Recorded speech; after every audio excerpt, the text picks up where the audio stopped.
ආයිබෝවන් හැමෝටම ඇත්තටම මම මේ channel එක පටන් ගත්තේ අලුතෙන් විශේෂයෙන් මගේ යාළුවෝ මගෙන් අහනවා ගොඩක් වෙලාවට කොහොමද නිරෝගීව ඉන්නේ කියලා.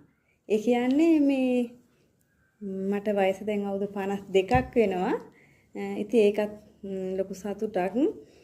52ට මෙච්චර නිරෝගීව ඇත්තට මට අසනීප තත්ත්වයන් කියන මොකුත්ම නැහැ. කලාතුරකින් උණක් වගේ දෙයක් හැදුනොත් තමයි.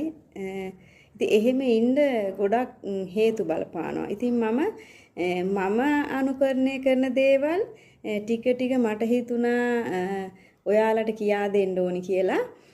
විශේෂයෙන් මගේ ඉස්සලා වීඩියෝ එකේ මම උදේ ආහාරය ගන්න විදිය මම ඔයාලට අප්ලෝඩ් කරා. ඉතින් මගේ channel එක subscribe කරලා තියාගෙන මම දානේ වීඩියෝ බලන්න මගේ අත්දැකීම් එක්ක තමයි මම මේ හැමදේම ඔයාලට ලබා දෙන්නේ. විශේෂයෙන් මම ඔයාලට කියන්න කැමති මේ ජලය කියන එක මට දෙවි කෙනෙක් වගේ. විශේෂයෙන් මම ජලයට ගොඩාක් මුල් තැනක් දෙනවා.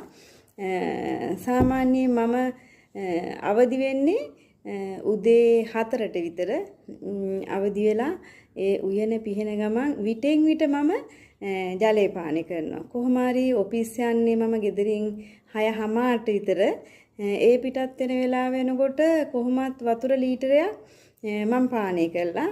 එතකොට මම හැමදාම ඒ කියන්නේ දින 30ම නානවා.